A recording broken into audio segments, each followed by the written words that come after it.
이런 빌어먹을. 우리가 한국을 완전히 잘못 봤습니다. 2025년 7월 24일 목요일 새벽 5시 미국 국무부 해리 트루먼 빌딩 최상층 비밀회의실. CIA 동아시아 국장 윌리엄 번스가 테이블을 내리치며 고함을 질렀습니다. 저는 테일러 리처드슨. 15년간 일본 전문가로 통했던 국무부 출입 기자입니다. 그런데 그날 새벽 제 인생 최대의 충격을 받게 됩니다. 대한민국이라는 나라가 미국을 완전히 농락하고 있었다는 사실을 알게 된 것입니다. 테일러, 당장 들어와. 내가 이 사태를 직접 봐야 해. 국무장관 직속 비서실장의 다급한 전화에 잠이 확 깼습니다. 새벽에 긴급 소집이라니 제3차 세계대전이라도 난 줄 알았죠. 하지만 회의실에 도착한 순간 전쟁보다 더 충격적인 진실이 저를 기다리고 있었습니다. 회의실 정면 스크린에는 붉은 글씨로 극비 한국 전략 분석이라고 떠 있었습니다. 옆자리에는 이미 백악관, 펜타곤, CIA, NSC의 고위 관계자들이 모여 있었습니다. 모두의 표정이 심각했습니다. 어제 트럼프 대통령이 일본과 맺은 750조 원 딜 그게 완전히 사기였습니다. 재무부 국제금융 담당 차관 마크 소벨이 창백한 얼굴로 말을 시작했습니다. 그의 손에 든 보고서가 미세하게 떨리고 있었습니다. 일본이 약속한 5,500억 달러, 우리 돈으로 759조 원이 어디서 나올 것 같습니까? 일본 GDP가 4조 달러인데 거의 13%를 미국에 바친다. 이게 말이 됩니까? 저는 속으로 그래도 일본이니까 가능하지 않을까? 라고 생각했습니다. 일본은 항상 미국의 요구를 들어줬으니까요. 하지만 다음 발표자의 말에 충격을 받았습니다. 더 큰 문제는 한국입니다. 그들이 우리를 완전히 가지고 놀고 있었습니다. 백악관 국가안보회의 아시아 담당 선임보좌관 커트 캠벨이 일어섰습니다. 그의 손에는 두꺼운 서류 뭉치가 들려 있었습니다. 극비 도장이 선명하게 찍혀 있었죠. 한국 국가정보원이 6개월 전에 작성한 극비 문서를 입수했습니다. 제목이 뭔지 아십니까? 트럼프 관세 전략 대응 미국의 자충수를 이용한 국익 극대화 방안입니다. 회의실이 술렁였습니다. 저도 믿기 어려웠습니다. 한국이 미국의 전략을 꿰뚫어보고 있었다니. 한국은 이미 우리가 일본을 먼저 압박할 것을 알고 있었습니다. 그리고 일본이 무리한 양보를 할 것까지 예측했습니다. 심지어 750조 원이라는 숫자까지 거의 정확히 맞췄습니다. 그게 어떻게 가능합니까? 국방부 정책 차관이 물었습니다. 한국은 트럼프 대통령의 협상 패턴을 완벽히 분석했습니다. 트위터 작성 시간, 골프 일정, 심지어 식사 메뉴까지 데이터베이스화했다고 합니다. 그리고 AI를 동원해서 행동 패턴을 예측했죠. 잠깐, 그게 어떻게 가능합니까? 제가 손을 들고 물었습니다. 한국이 그런 능력이 있다는 게 믿기지 않았습니다. 한국에는 미국 정치를 분석하는 전문가가 300명이 넘습니다. 그들은 트럼프의 성격, 협상 패턴, 심지어 트위터 작성 시간까지 분석합니다. CIA 행동 분석팀장 마이클 모렐이 설명을 이어갔습니다. 그는 태블릿을 들어 화면에 복잡한 도표를 띄웠습니다. 이재명 대통령의 경제 참모진을 보십시오. 하버드 경제학 박사 출신이 12명, MIT 출신이 8명, 스탠퍼드 출신이 10명입니다. 게다가 전직 골드만삭스 임원이 셋, JP모건 출신이 넷입니다. 그들이 뭘 분석했는지 아십니까? 트럼프가 국내 스캔들로 궁지에 몰릴 때마다 대외적으로 큰 딜을 발표한다는 패턴을 찾아냈습니다. 그리고 이번 앱스타인 문서 공개 시점까지 정확히 예측했습니다. 저는 등골이 서늘해졌습니다. 한국이 이렇게 치밀하게 미국을 분석하고 있었다니. 더 놀라운 건 이겁니다. 한국은 일본이 최소 500조 원에서 최대 800조 원을 약속할 것으로 예측했습니다. 실제로 750조 원. 오차 범위 아닙니다. 그리고 한국은 이미 대응 시나리오를 5가지나 준비했습니다. 우리가 어떤 카드를 내든 대응할 준비가 되어 있었던 겁니다. 더 충격적인 건 이겁니다. 상무부 첨단산업분석관 제시카 왕이 새로운 차트를 띄웠습니다. 그래프가 가파르게 상승하는 모습이 인상적이었습니다. 현재 전 세계 반도체 시장에서 한국의 점유율을 아십니까? 메모리 반도체 72%, AI 반도체용 HBM은 95%를 한국이 독점하고 있습니다. 엔비디아가 쓰는 고대역폭 메모리는 100% 한국산입니다. SK하이닉스와 삼성전자가 공급을 중단하면 전 세계 AI 산업이 멈춥니다. 그런데 우리가 뭘 했습니까? 한국을 무시하고 일본하고만 협상했습니다. 일본의 반도체 점유율이 얼마인지 아십니까? 고작 8%입니다. 회의실에 무거운 침묵이 흘렀습니다. 저도 충격을 받았습니다. 일본이 반도체 강국이라고 믿고 있었는데 이미 한국에 완전히 추월당한 상태였던 것입니다. 더 있습니다. 최근 삼성이 개발한 3나노 공정은 TSMC와 함께 세계에서 단 2회사만 보유한 기술입니다. 인텔, 아직도 7나노에서 헤매고 있습니다. SK하이닉스가 개발한 HBM32는 전 세계에서 유일합니다. 엔비디아의 차세대 AI 칩은 이거 없이는 만들 수 없습니다. 펜타곤 조달 담당 차관보 엘렌 로드가 폭탄 선언을 했습니다. 그녀의 표정은 당황스러움 그 자체였습니다. 한국의 방산 수출이 작년에 200억 달러를 돌파했습니다. 일본은 3억 달러입니다. 한국이 일본의 67배입니다. 이게 실수가 아닙니다. 정말로 67배입니다. 한국은 이미 세계 4위 방산 수출국이 되었습니다. 더 큰 문제는 이겁니다. 폴란드가 한국에서 사기로 한 무기가 뭔지 아십니까? K 전차 1000대, K9 자주포, 672문, FA-50 전투기 48대입니다. 총액 140억 달러입니다. 이게 왜 문제냐고요? 폴란드는 원래 우리 에이브럼스 전차를 사려고 했습니다. 그런데 한국 무기가 더 싸고 성능이 좋다며 계약을 취소했습니다. 저는 충격에 입을 다물 수 없었습니다. 미국의 동맹국이 미국 무기 대신 한국 무기를 선택했다니. K9 자주포는 이미 NATO 표준이 되어가고 있습니다. 노르웨이, 핀란드, 에스토니아, 이집트, 호주까지 전 세계가 한국 무기를 사고 있습니다. 반면 일본은 평화헌법 때문에 무기 수출이 거의 불가능합니다. 기술은 있어도 팔 수가 없죠. 그 사이 한국이 시장을 다 차지했습니다.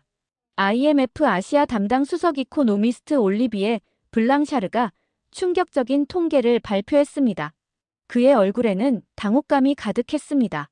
2024년 한국의 1인당 GDP가 35,000달러로 일본의 33,000달러를 추월했습니다. 인구가 일본의 40%인 나라가 1인당 소득에서 일본을 앞선 겁니다. 이게 일시적인 현상이 아닙니다.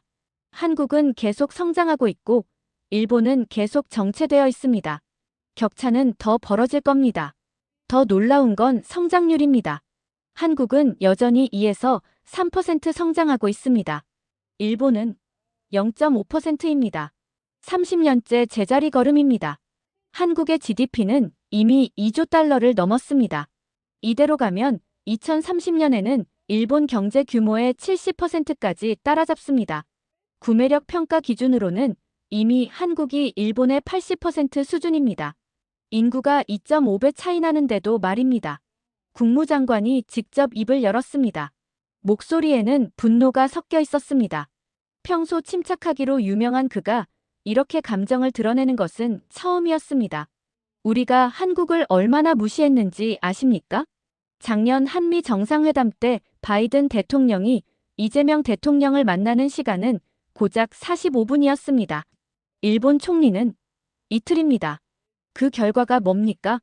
한국이 우리와의 관세 협상을 고의로 지연시키고 있습니다. 왜? 우리가 먼저 무릎 꿇기를 기다리고 있는 겁니다. 더 큰 문제는 한국이 중국과 별도 협상을 시작했다는 첩보입니다. 만약 한국이 중국 쪽으로 기운다면 국무장관은 말을 끝맺지 못했습니다. 그 의미는 모두가 알고 있었습니다. 한국이 중국과 손잡으면 미국의 인도태평양 전략은 붕괴됩니다. 한국 외교부 고위 관계자가 뭐라고 했는지 아십니까? 미국이 우리를 일본의 보조 역할로만 본다면 우리도 다른 선택을 할 수밖에 없다고 했습니다.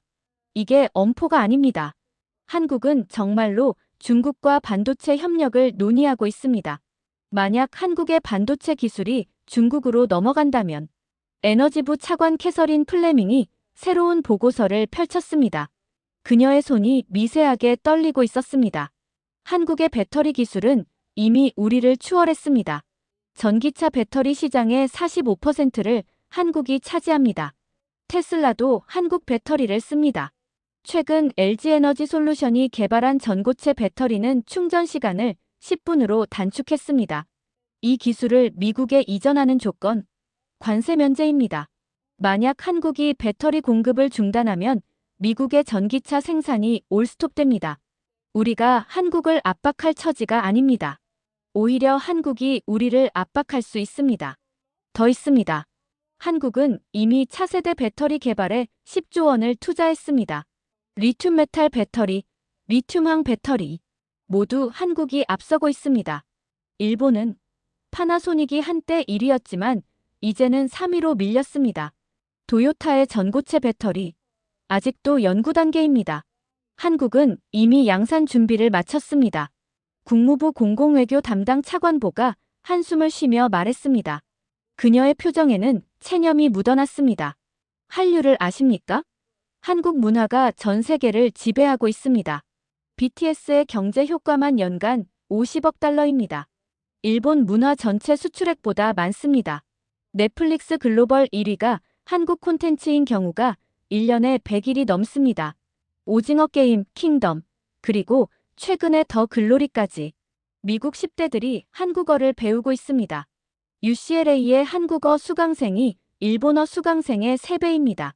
이게 무엇을 의미하는지 아십니까? 미래 세대가 한국을 더 중요하게 생각한다는 겁니다. K-팝 그룹 세븐틴의 최근 월드 투어 수익이 3억 달러를 넘었습니다. 블랙핑크는 코첼라 페스티벌의 헤드라이너였습니다. 일본 아티스트? 이름조차 모릅니다. 한국 영화 기생충이 아카데미 작품상을 받은 이후 할리우드가 한국 감독과 배우를 모셔가고 있습니다. 일본 영화는 애니메이션 빼고는 존재감이 없습니다. CIA 극동 분석팀이 입수한 한국 정부의 내부 문건이 공개되었습니다. 문서를 읽던 분석관의 얼굴이 점점 창백해졌습니다. 이 문서를 보십시오. 미국 경제 압박 시나리오별 대응 전략입니다. 한국은 우리가 취할 수 있는 모든 조치에 대한 대응책을 준비했습니다. 시나리오 1번 미국이 25% 관세 부과 시 한국 기업의 미국 투자 전면 중단 및 기존 공장 폐쇄 검토. 시나리오 2번 미국이 15% 관세로 타협 시 형식적 투자 약속 후 이행 지연 전략. 시나리오 3번 미국이 한국산 반도체 수입 제한 시 중국과 반도체 동맹 체결 및 미국 기업에 대한 공급 중단. 회의실에 경악의 탄성이 터져 나왔습니다. 한국이 이렇게까지 준비했다니. 더 충격적인 건 시나리오 4번입니다. 미국이 한국을 일본보다 불리하게 대우할 시 한미동맹 재검토 및 주한미군 주둔 비용 대폭 인상 요구입니다. 시나리오 5번도 있습니다. 미국이 계속 한국을 무시할 시 중국, 러시아와 신안보 협력 체제 구축입니다. 이게 단순한 계획이 아닙니다. 각 시나리오별로 실행팀이 이미 구성되어 있고 예산도 배정되어 있습니다. 합참 전략기획부장 해병대 중장이 무거운 목소리로 말했습니다. 그의 어깨가 축 처져 있었습니다. 한국이 우리에게 요구하는 게 뭔지 아십니까? 전시작전 통제권 즉시 반환입니다. 그리고 주한미군 주둔 비용 재협상입니다. 현재 한국은 연간 10억 달러를 지불합니다. 하지만 한국 측은 이것도 과도하다고 주장합니다. 왜? 한국군의 전력이 이미 북한을 압도하기 때문입니다. 한국의 K2 전차는 1,500대, 세계 최고 수준입니다. K9 자주포는 2,000대가 넘습니다. F-35 전투기도 40대 보유하고 있고 독자 개발한 KF-21도 곧 실전 배치됩니다. 솔직히 말해서 이제는 우리가 한국을 더 필요로 합니다. 중국 견제를 위해서는 한국의 협력이 절대적입니다. 한국군의 전투력을 아십니까? 육군 50만, 예비군 300만. 북한뿐 아니라 주변국 어디와 싸워도 이길 수 있는 전력입니다. 특수전 부대는 특히 무섭습니다. 707 특수임무단, 해군 특수전전단, 공군 공정통제사, 미군 특수부대와 함께 훈련하는데 실력이 대등하다는 평가를 받습니다. 이재명이라는 인물을 제대로 파악해야 합니다.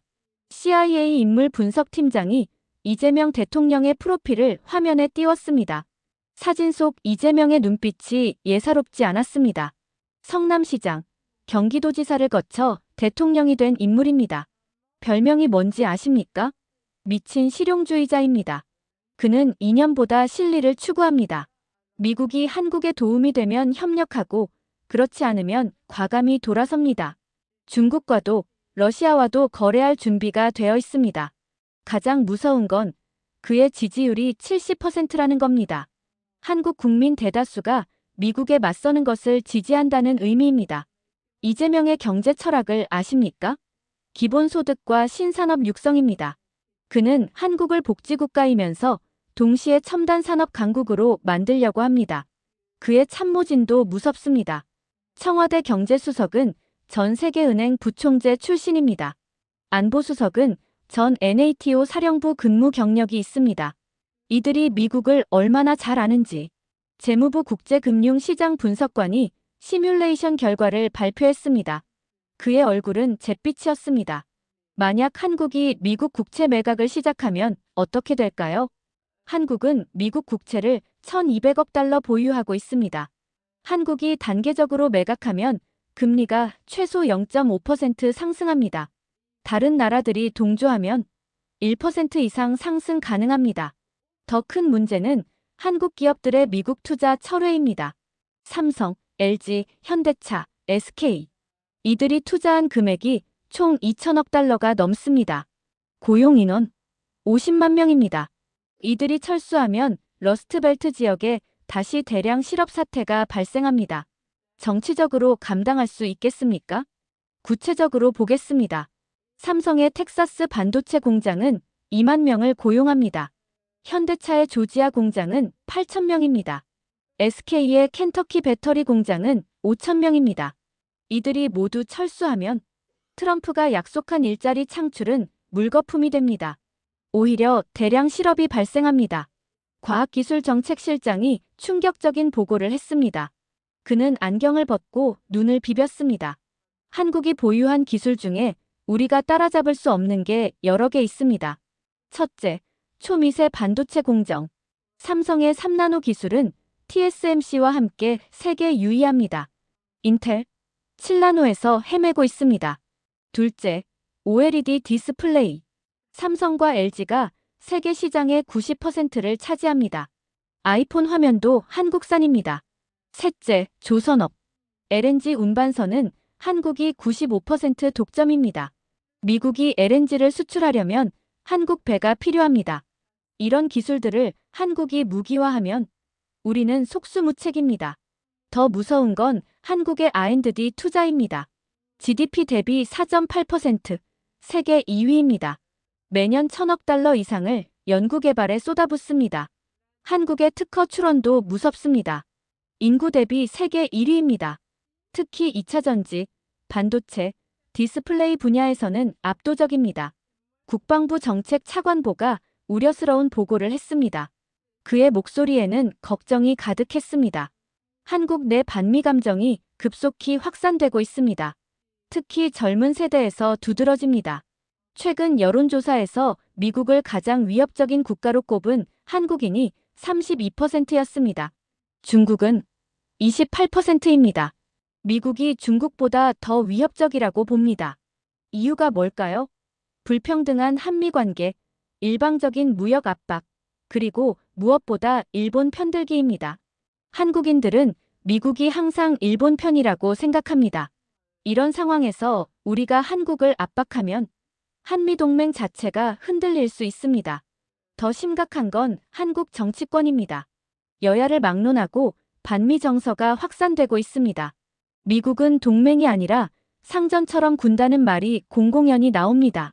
한국의 진보 진영은 물론이고 보수 진영에서도 미국에 대한 불신이 커지고 있습니다. 미국은 한국을 이용만 한다는 인식이 퍼지고 있습니다. 상무부 기업 분석팀이 한국 대기업들의 실력을 보고했습니다. 발표자의 목소리에는 경외감마저 묻어났습니다. 삼성전자의 시가총액이 5천억 달러에 육박합니다. 영업이익률 20%가 넘습니다. 애플 다음으로 수익성이 좋은 IT 기업입니다. 현대자동차 그룹은 이제 폭스바겐을 제치고 세계 3위입니다. 전기차 판매량은 테슬라, BYD에 이어 3위입니다. SK, LG, 롯데, 포스코. 이들 재벌의 총 매출액이 한국 GDP의 60%를 차지합니다. 이들이 움직이면 한국 경제 전체가 움직입니다. 그리고 이 재벌들이 모두 이재명 정부의 대미 강경책을 지지하고 있습니다. 왜? 미국의 일방적 압박에 진저리가 났기 때문입니다.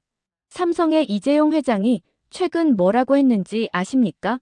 한국 기업은 더 이상 미국의 압박을 받아들일 수 없다. 필요하다면 중국과도 협력하겠다고 했습니다. LG의 구광모 회장도 비슷합니다. 미국이 한국을 파트너로 대하지 않는다면 우리도 새로운 시장을 찾겠다고 했죠. 한국 전문가로 초빙된 조지타운대 김수진 교수가 한국의 숨겨진 저력을 설명했습니다. 그녀는 한국계 미국인으로 양국을 모두 잘 아는 전문가였습니다. 한국인의 교육열을 아십니까?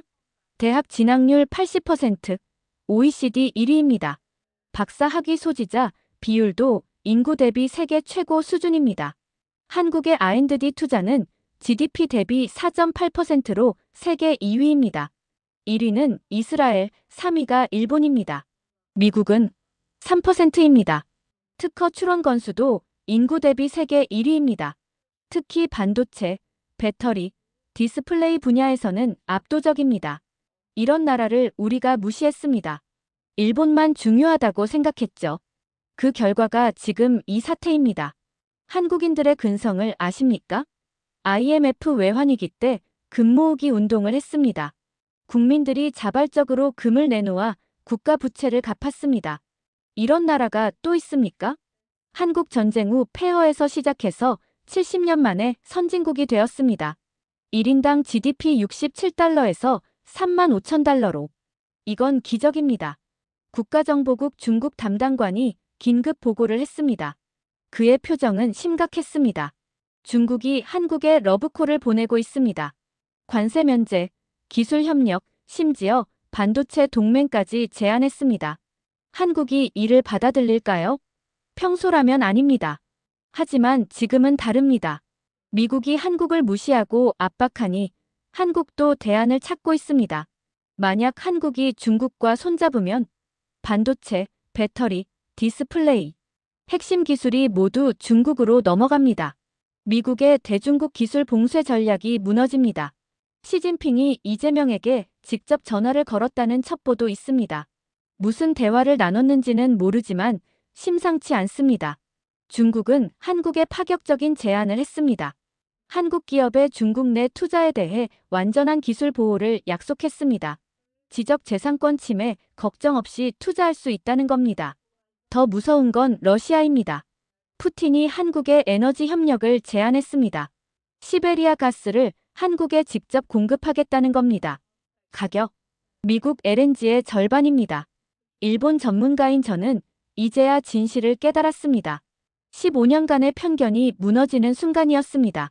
일본이 트럼프에게 약속한 750조 원, 그거 어디서 낼 겁니까? 일본 정부 부채가 GDP의 260%입니다. 세계 최악입니다.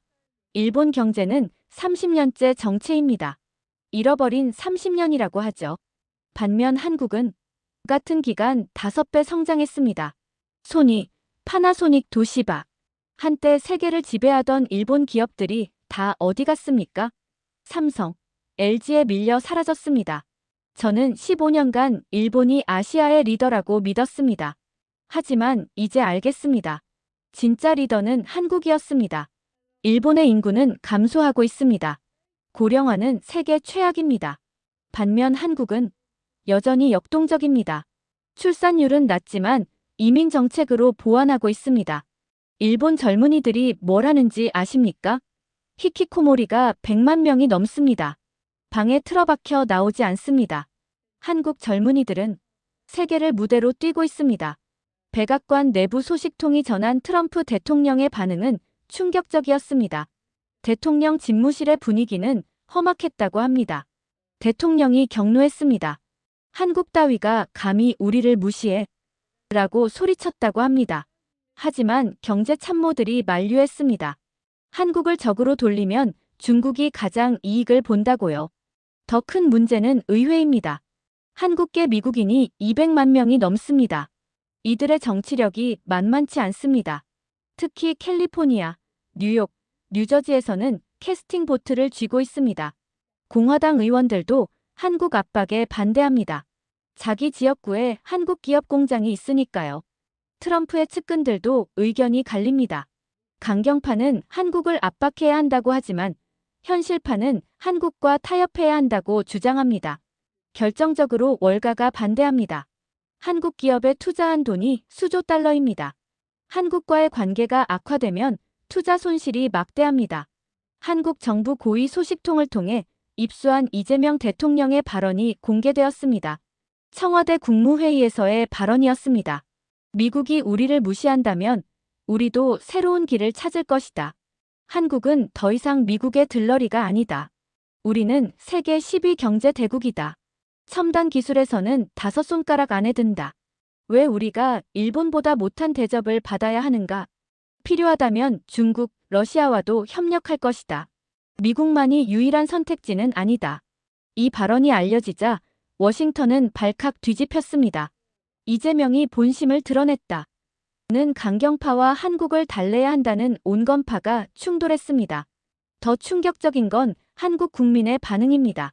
이재명의 발언 후 지지율이 80%로 올랐습니다. 한국 국민 대다수가 미국에 맞서는 것을 지지한다는 의미입니다. 상원 외교위원장이 긴급 성명을 발표했습니다. 의회도 사태의 심각성을 깨달은 것입니다.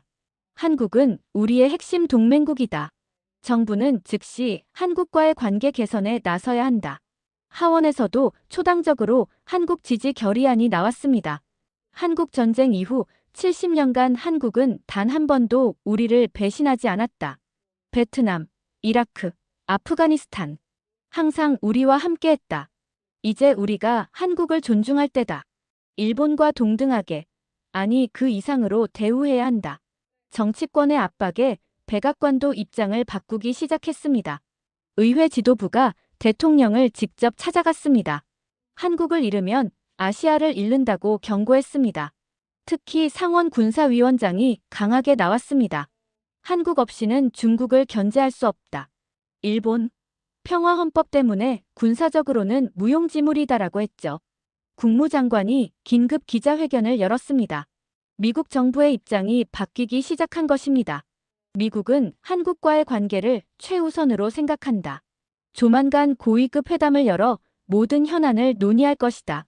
한국은 인도-태평양 전략의 핵심 파트너다. 우리는 한국의 중요성을 충분히 인식하고 있다. 하지만 이미 늦었습니다. 한국은 이미 독자 노선을 걷기 시작했습니다. 한국 외교부는 미국의 제안에 시큰둥한 반응을 보였습니다. 행동으로 보여달라는 입장입니다. 구체적으로 뭘 요구하는가? 첫째, 일본보다 낮은 관세율. 둘째, 한국산 전기차에 대한 보조금 차별 철폐. 셋째, 반도체 장비 수출 규제에서 한국 제외. 이 정도는 기본이고 더 큰 요구가 있습니다. G7 정식 회원국 지위, 쿼드 플러스 참여, 그리고 무엇보다 전시작 전통제권 즉시 반환. 한국기획재정부가 충격적인 발표를 했습니다. 경제전쟁의 포문을 연 것입니다. 미국이 부당한 관세를 부과한다면 한국도 상응하는 조치를 취할 것이다. 삼성, SK하이닉스의 미국 반도체 공장 증설 계획을 재검토한다. LG에너지솔루션의 미국 배터리 공장 투자도 보류한다. 이 발표 직후 나스닥이 3% 폭락했습니다. 반도체 관련주는 특히 10% 이상 떨어졌습니다. 더 충격적인 건 한국 증시입니다. 오히려 2% 상승했습니다. 왜? 한국 기업들이 중국 시장 진출을 확대할 것이라는 기대감 때문입니다. 삼성전자가 중국에 차세대 반도체 공장을 짓는다는 루머가 돌았습니다. 사실이라면 미국의 대중국 반도체 봉쇄는 무의미해집니다. 현대차도 중국 전기차 시장 재진출을 검토한다고 합니다. 중국 정부가 파격적인 조건을 제시했다는군요. 미국 정부 내에서도 한국의 중요성을 재평가하는 목소리가 커졌습니다. 한국 없이 인도태평양 전략이 가능한가? 국방부 전략기획관이 물었습니다. 불가능합니다. 한국은 지정학적으로 너무 중요합니다. 중국, 러시아, 북한을 견제하는 최전선입니다. 일본으로 대체할 수 있지 않나? 누군가 물었습니다. 일본은 평화헌법 때문에 한계가 있습니다. 실질적인 군사작전은 불가능합니다. 반면 한국은 실전 경험이 풍부합니다. 경제적으로도 한국이 더 중요합니다. 성장 잠재력, 기술력, 모든 면에서 한국이 앞섭니다. 이런 논의 끝에 미국은 한국과의 관계를 전면 재검토하기로 했습니다. 제25장 새로운 협상. 결국 미국은 한국의 특사를 파견했습니다. 국무부 장관이 직접 서울을 방문했습니다. 우리는 한국의 전략적 가치를 충분히 인식하고 있다. 일본보다 더 나은 조건을 제시할 용의가 있다. 하지만 한국의 반응은 냉담했습니다. 말이 아닌 행동으로 보여달라. 우리는 더 이상 빈말을 믿지 않는다. 협상은 난항을 겪었습니다. 한국의 요구 조건이 만만치 않았기 때문입니다. 관세율 10%, 일본보다 5% 낮아야 한다. 한국산 전기차 차별 철폐, 보조금을 미국산과 동일하게 지급해야 한다. 반도체 장비 수출 규제에서 한국 기업 완전 제외, 지칠 정식 회원국 지위 부여, 전시작전 통제권 2026년 즉시 반환. 미국으로서는 받아들이기 어려운 조건들이었습니다. 하지만 선택의 여지가 없었습니다. 마침내 한미 관세 협상이 타결되었습니다. 결과는 충격적이었습니다. 한국 10%, 일본 15%. 한국이 일본보다 더 나은 조건을 받아낸 것입니다. 미국 역사상 처음 있는 일이었습니다. 한국산 전기차 보조금 차별 철폐, 반도체 장비 수출 규제에서 한국 완전 제외, 지칠 정식 옵서버 지위 부여, 2년 내 정식 회원국 가입 지원, 전시작전 통제권 2027년 반환. 한국이 요구한 것을 거의 다 얻어냈습니다. 이재명 대통령의 완승입니다. CIA 분석관이 인정했습니다. 한국은 미국의 약점을 정확히 알고 있었고 그것을 이용했습니다. 외교의 교과서적인 사례입니다. 한미 협상 결과가 발표되자 일본은 충격에 빠졌습니다. 한국이 우리보다 더 나은 조건을. 일본 외무성 관계자가 믿을 수 없다는 표정으로 말했습니다. 이건 미국의 배신이다. 일본 극우 세력이 들고 일어났습니다. 하지만 현실은 냉정했습니다. 일본은 이미 750조 원을 약속한 상태였고 번복할 수 없었습니다. 일본 언론들이 난리입니다. 한국에 뒤처졌다. 일본의 굴욕 같은 제목이 일면을 장식하고 있습니다. 일본 정치권도 혼란입니다. 야당은 정부의 무능을 비판하고 여당 내에서도 반발이 나오고 있습니다. 무엇보다 일본 국민들이 충격을 받았습니다. 자신들이 아시아 1위라고 믿었는데 한국에 밀렸다는 사실을 받아들이기 어려워합니다. 한미 협상 결과는 전 세계에 충격을 주었습니다. EU가 먼저 반응했습니다. 한국의 전략적 가치를 재평가해야 한다며 한 EU FTA 업그레이드를 제안했습니다. 중국도 당황했습니다. 한국을 자기 편으로 끌어들이려 했는데 한국이 미국과 타협한 것입니다. 하지만 여전히 한국에 러브콜을 보내고 있습니다. 일본을 제외한 아시아 국가들은 환영했습니다. 드디어 아시아에서 일본의 독주가 끝났다는 반응입니다. 특히 아세안 국가들이 한국에 주목하고 있습니다. 일본보다 한국이 더 믿을 만한 파트너라는 평가가 나옵니다. 한국은 미국과의 협상 타결 후에도 전방위 외교를 계속했습니다. 중국과는 경제 협력을 유지하면서도 안보는 미국과 함께한다. EU와는 그린 뉴딜과 디지털 전환에서 협력한다. 아세안과는 신남방 정책을 강화한다. 러시아와는 에너지 협력을 모색한다. 일본과도 관계 개선을 시도한다. 하지만 이제는 대등한 관계다. 이재명 대통령의 실용주의 외교가 빛을 발하는 순간이었습니다. 한국은 더 이상 어느 한 나라에 종속되지 않는다. 국익에 따라 움직인다. 이것이 새로운 한국 외교의 원칙이었습니다. 이 모든 사건을 겪으면서 저는 완전히 다른 사람이 되었습니다. 15년간 일본 전문가로 살았던 제가 이제는 한국 전문가가 되었습니다. 아니, 정확히는 아시아 전문가가 되었습니다. 한 나라만 보는 것이 얼마나 위험한지 깨달았기 때문입니다. 선입견은 무서운 것이다. 나는 한국을 전혀 몰랐다. 이것이 제가 얻은 첫 번째 교훈입니다. 힘의 균형은 항상 변한다. 영원한 강자는 없다. 두 번째 교훈입니다. 실력이 모든 것을 결정한다. 한국은 실력으로 인정받았다. 세 번째 교훈입니다. 2025년 7월 24일, 그날의 충격적인 회의는 제 인생의 전환점이 되었습니다. 그리고 미국과 한국의 관계도 새로운 장을 열었습니다. 이제 미국은 한국을 진정한 파트너로 대합니다. 한국도 미국을 중요한 동맹으로 여기되 더 이상 종속적이지 않습니다. 이것이 진정한 동맹의 모습일 것입니다. 작지만 강한 나라 대한민국. 이제는 결코 작지 않고 매우 강한 나라가 되었습니다. 그리고 저 테일러 리처드스는 이 모든 것을 목격한 증인입니다. 역사의 전환점에 서 있었던 행운아이자 무지에서 깨어난 각성자입니다. 이것이 제가 겪은 2025년 7월 24일의 이야기입니다.